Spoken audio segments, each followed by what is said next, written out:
Pada hari ini kita akan belajar tentang dosis. Nah, sebagaimana kita ketahui bahwa dosis ini perlu dikaji atau dipelajari karena kita seorang farmasis harusnya paham mengenai dosis yang digunakan pasien karena dosis ini sangat berhubungan dengan efektivitas terapi serta juga apabila terjadi ketidaksesuaian dosis maka dapat menimbulkan efek yang tidak diharapkan bahkan efek toksik.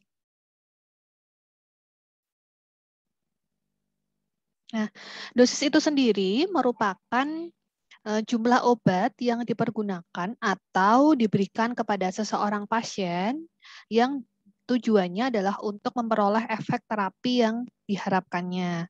Jadi seseorang menggunakan obat dengan dosis tertentu diharapkan akan mendapatkan efek terapi. Nah, ketika kita ingin pasien memperoleh efek terapi, maka dosisnya harus sesuai, yaitu dosisnya harus melebihi dari kadar efektif minimum. Nah, dosis juga dapat dikatakan adalah takaran obat yang dapat menimbulkan efek farmakologi atau efek berkhasiat yang tepat dan aman bila dikonsumsi oleh pasien.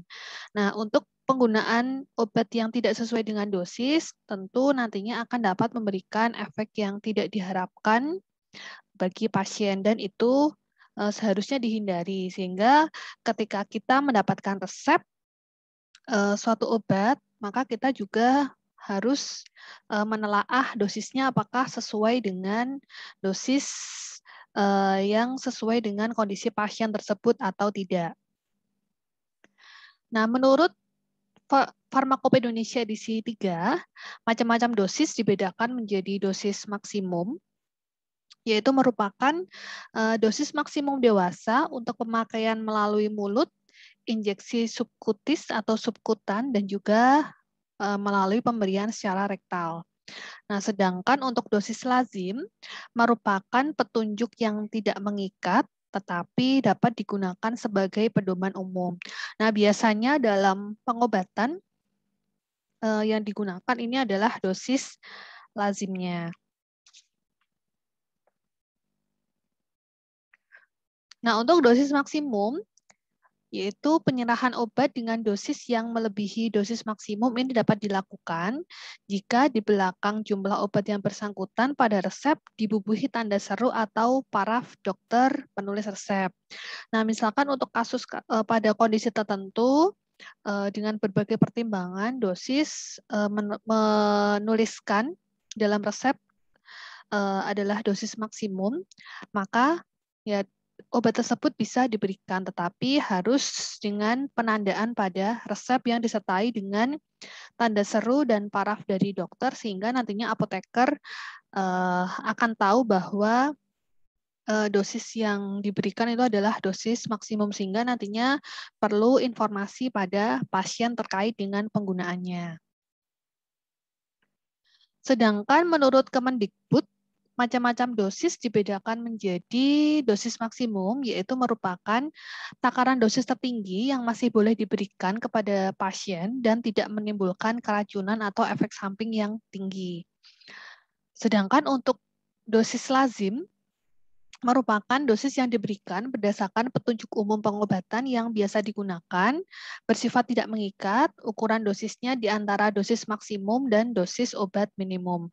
Nah, untuk dosis lazim ini bervariasi ya, tergantung dari dokter, menyesuaikan dengan kondisi pasien.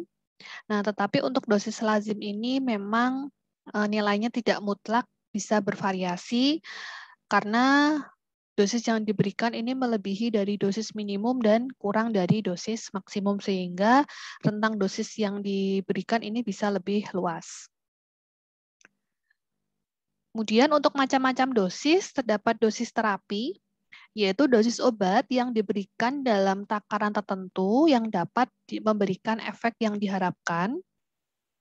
Sedangkan yang kedua adalah dosis maksimum, di mana dosis maksimum itu merupakan dosis yang paling besar yang dapat diberikan kepada orang dewasa untuk pemakaian sekali atau sehari tanpa menimbulkan efek samping obat yang tidak dikehendaki.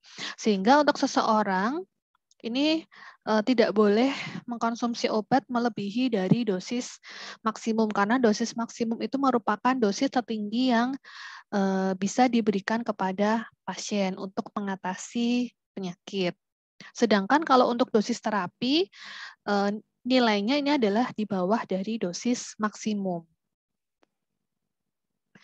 Nah, berikutnya adalah dosis minimum, yaitu merupakan takaran dosis atau takaran obat terkecil yang dapat diberikan, yang masih dapat menyembuhkan dan tidak menimbulkan resistensi pada penderita. Jadi dosis terkecil yang dapat memberikan efektivitas terapi disebut dengan dosis minimum. Nah, sedangkan untuk dosis toksik merupakan takaran obat yang dapat menyebabkan keracunan pada penderita. Nah, biasanya dosis toksik ini merupakan dosis atau takaran di atas dosis maksimum, di mana ketika kita menggunakan obat pada dosis toksik, maka akan muncul efek samping ataupun keracunan pada pasien atau penderita. Berikutnya ada dosis inisiasi, yaitu merupakan dosis awal yang diberikan agar mencapai konsentrasi obat yang cukup secara cepat di dalam darah sehingga mencapai dosis terapeutik. Nah, biasanya untuk obat-obat antibiotik, untuk nantinya memiliki efek sebagai antibiotik, maka dosis inisiasi ini lebih besar. Tujuannya adalah untuk mencapai minimum konsentrasi yang dapat menghambat pertumbuhan mikroba. Baru nanti untuk dosis pemeliharaan atau maintenance, maka disesuaikan. Nah, sedangkan untuk dosis pemeliharaan atau maintenance dose merupakan dosis yang diberikan setelah dosis awal atau merupakan dosis pemeliharaan.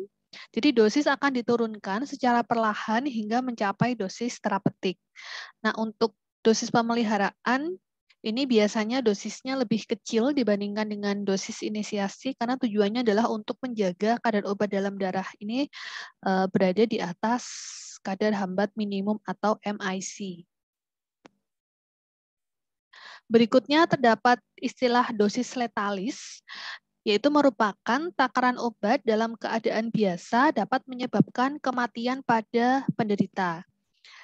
Terdapat istilah LD50 jika takaran yang diberikan ini dapat menyebabkan kematian pada 50% hewan percobaan. Misalkan hewan percobaannya terdapat 10 hewan uji, maka dosis LD50 tersebut merupakan dosis yang dapat mematikan 5 dari 10 hewan uji. Sedangkan jika LD 100 maka merupakan takaran yang dapat menyebabkan kematian pada 100% hewan percobaan, atau tadi misalkan ada 10 hewan uji yang digunakan untuk percobaan, maka ke 10 hewan uji tersebut mati. Jadi berapa dosis yang dapat menyebabkan kematian pada 100% hewan percobaan. Nah, berikut merupakan faktor-faktor yang dapat mempengaruhi penentuan dosis, diantaranya adalah jenis kelamin. Nah, jenis kelamin ini juga kemungkinan bisa mempengaruhi karena ada faktor-faktor tertentu, yaitu faktor hormon. Kemudian ada faktor berat badan, di mana berat badan ini mempengaruhi luas permukaan tubuh, di mana pada beberapa obat ini dipengaruhi oleh LPT atau luas permukaan tubuh sehingga dosisnya menyesuaikan. Jadi untuk pasien dengan berat badan yang berlebih dengan berat badan yang normal atau kurus, maka akan mendapatkan dosis yang berbeda. Kaitannya dengan distribusi obat. Berikutnya adalah umur pasien. Nah, untuk obat-obat tertentu maka perlu adanya penyesuaian dosis, terutama untuk anak-anak, di mana ketika obat diberikan pada pasien anak-anak, dilakukan perhitungan obat dengan menggunakan rumus tertentu. Kemudian juga jenis penyakit. Nah, jika pasien mengalami penyakit penyerta, misalkan penyakit ginjal atau jantung, maka kita perlu menyesuaikan dosis, ya. Terutama jika obat di metabolisme ekstensif di hati misalkan atau di ginjal, maka kita perlu waspadai untuk obat-obat yang jika nantinya diberikan pada orang yang mengalami gangguan organ, misalkan hati maupun ginjal. Karena dengan adanya dosis yang sama dengan orang normal, maka semakin memperberat kerja organ tersebut, sehingga nanti kadar obat di dalam darah bisa akan tinggi, serta akan memperberat kerja organ. Kemudian juga dipengaruhi oleh jenis obat, kemudian juga potensi pengobatan. Jadi ada obat-obat yang memiliki indeks terapi yang sempit. Ketika diberikan obat dengan peningkatan dosis yang kecil, ini dapat menyebabkan perubahan kadar obat dalam darah yang cukup signifikan, sehingga kita perlu hitung benar-benar obat dengan indeks terapi yang sempit karena potensinya cukup besar. Kemudian juga waktu penggunaan obat, ada yang diberikan sebelum makan, kemudian ada yang digunakan setelah makan, maka kita juga perlu memperhitungkan dosisnya. Kemudian juga bentuk sediaan. Bentuk sediaan ini nanti akan mempengaruhi bioavailabilitas atau ketersediaan obat di dalam tubuh, sehingga untuk obat yang ketika berbeda bentuk sediaannya, maka dosisnya akan berbeda. Kemudian juga cara penggunaan, apakah obatnya digunakan secara peroral ataukah digunakan secara intravena, maka kita harus lakukan penyesuaian dosis karena berhubungan dengan bioavailabilitas atau ketersediaan obat di dalam tubuh. Nah, untuk dosis pada wanita hamil dan menyusui sebaiknya diberikan dosis yang lebih kecil karena nantinya dapat dikhawatirkan akan menyebabkan gangguan pada janin dan juga akan dieskresikan lewat ASI dan akan diserap oleh bayi, sehingga untuk obat-obat yang nantinya diberikan pada wanita hamil dan menyusui ini dosisnya benar-benar diperhatikan. Dan sebisa mungkin obat yang digunakan ini tidak menyebabkan kecacatan pada janin dilihat dari kategorinya. Jadi hindari penggunaan obat pada kategori C maupun D dan gunakan obat dengan kategori A yang aman. Nah, perlu kita ketahui bahwa dosis ini nantinya akan sangat mempengaruhi efektivitas pengobatan, sehingga ketika seseorang farmasis mendapatkan resep atau memilihkan obat kepada pasien, maka harus benar-benar menghitung dosisnya supaya nanti efektivitas pengobatan akan tercapai. Di mana untuk perhitungan dosis untuk anak ini dibedakan. Nah, terdapat perhitungan untuk individual dengan ukuran fisik, yaitu dengan ukuran berat badan anak dan juga luas permukaan tubuh atau LPT anak, di mana ketika anak memiliki berat badan yang berbeda, maka akan mendapatkan obat dengan dosis yang berbeda. Begitu juga dengan luas permukaan tubuh yang berbeda, maka dosis yang diberikan akan berbeda. Kaitannya adalah dengan distribusi obat di dalam darah. Nah, sedangkan untuk dosisnya ini dihitung bisa berasal dari dosis dewasa dengan menggunakan umur dan juga berat badan anak. Nah, yang pertama adalah perhitungan dosis jika menggunakan ukuran fisik anak dengan berat badan misalkan. Nah, menurut literatur dosis amoksisilin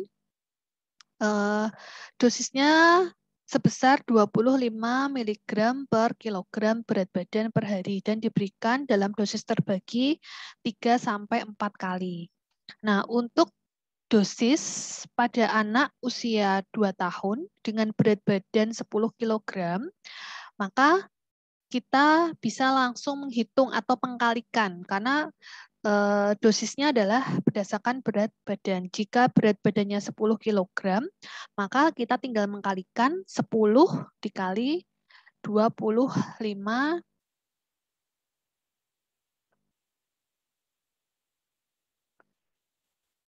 Ya, jadi tinggal mengkalikan ya. Jadi di sini dosisnya adalah 25 mg per kilogram.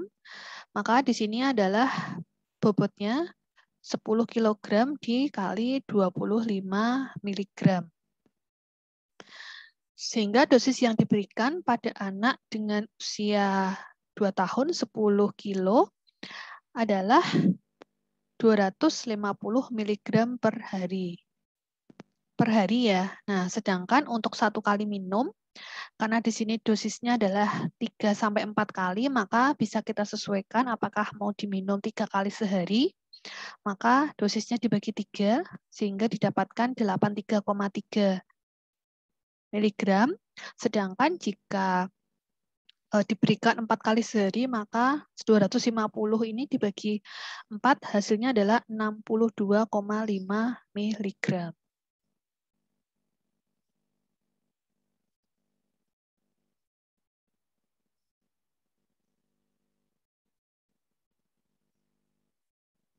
Nah, sedangkan untuk dosis yang berdasarkan luas permukaan tubuh untuk anak menggunakan rumus Clark, yaitu di mana dosis anak sama dengan LPT anak dalam satuan meter kuadrat dibagi 1,73 dikalikan dosis dewasa.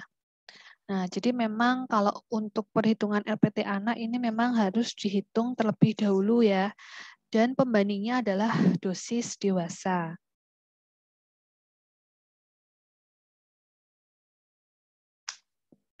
Nah, misalkan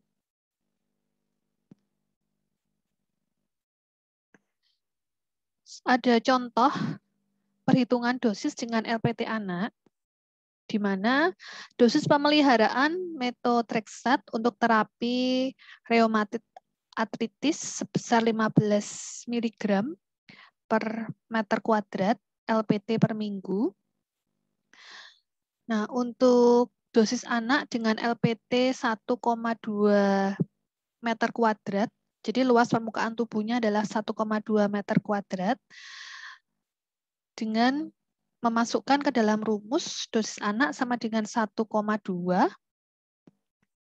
kemudian dibagi rumusnya tadi 1,73 dikalikan dosis dewasa, yaitu 15 mg, sehingga dosis yang diberikan pada anak-anak selama 1 minggu adalah 10,4 mg.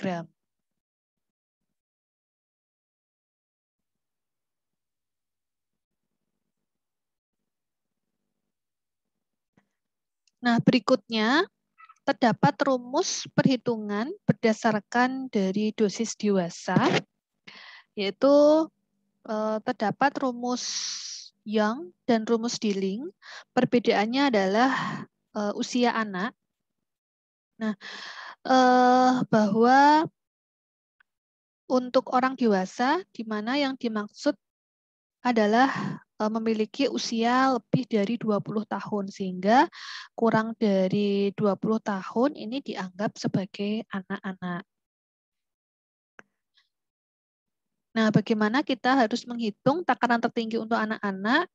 Dari takaran tertinggi untuk orang dewasa sama sekali tidak dicantumkan, sehingga yang dicantumkan hanya untuk anak-anak. Nah, untuk anak-anak kurang dari 8 tahun, ya, jadi 8 tahun dan yang lebih muda, perhitungannya menggunakan rumus Young, di mana berlaku rumus N sama dengan N plus 12. Ya, di mana N ini merupakan tahun. Nah, sehingga di sini dibedakan dosis berdasarkan usia atau berdasarkan tahun, berdasarkan rumus Young.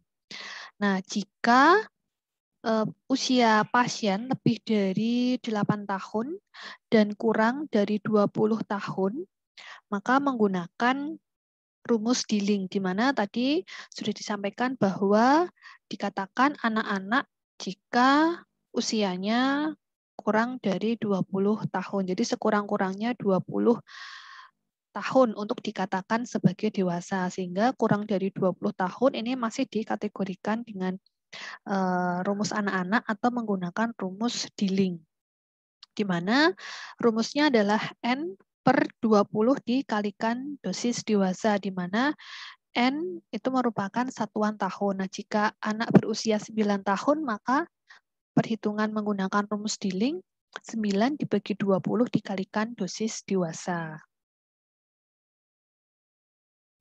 Nah, berikutnya dihitung dari dosis dewasa.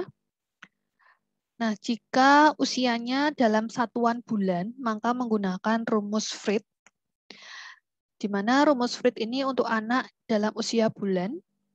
Jadi N dibagi 150 dikalikan dengan dosis dewasa, di mana N ini merupakan keterangan untuk bulan. Nah, sedangkan untuk rumus Cowling ini berlaku untuk N dalam satuan tahun. Nah, dibagi dengan 24 dikalikan dosis dewasa.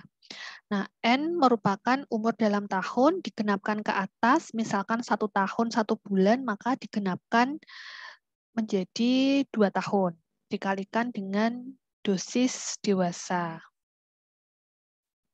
Sehingga berbeda ya kalau untuk usia bulan menggunakan rumus Fried, sedangkan jika menggunakan satuan tahun ini menggunakan rumus Cowling.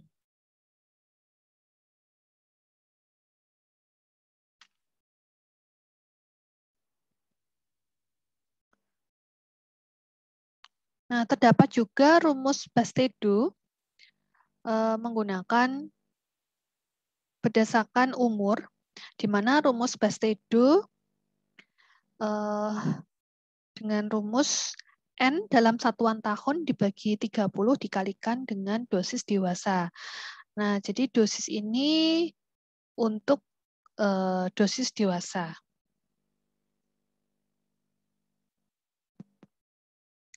Nah, selain itu juga terdapat rumus Gaubius, di mana jika usia adalah 0 hingga 1 tahun, kita bisa menggunakan 1/12 dari dosis dewasa. Jika usia anak 1 sampai 2 tahun, menggunakan 1/8 kali dosis dewasa. 2 sampai 3 tahun menggunakan 1/6 dosis dewasa, 3/4 tahun menggunakan dosis 1/4 dosis dewasa, 4 sampai 7 tahun menggunakan dosis 1/3 dosis dewasa, dan 7 sampai 14 tahun menggunakan 1/2 dari dosis dewasa. Kemudian untuk 14 sampai 20 tahun menggunakan 2/3 kali dosis dewasa, di mana di sini batasannya adalah 20 tahun karena menurut literatur bahwa untuk bisa dikatakan dewasa ini memiliki umur sekurang-kurangnya 20 tahun. Sehingga untuk umur atau usia 21 hingga 60 tahun ini menggunakan dosis dewasa. Nah, untuk 60 ke atas maka sudah dikatakan sebagai lansia. Nah, berikutnya dihitung dari dosis dewasa berdasarkan berat badan. Jadi menggunakan rumus Clark.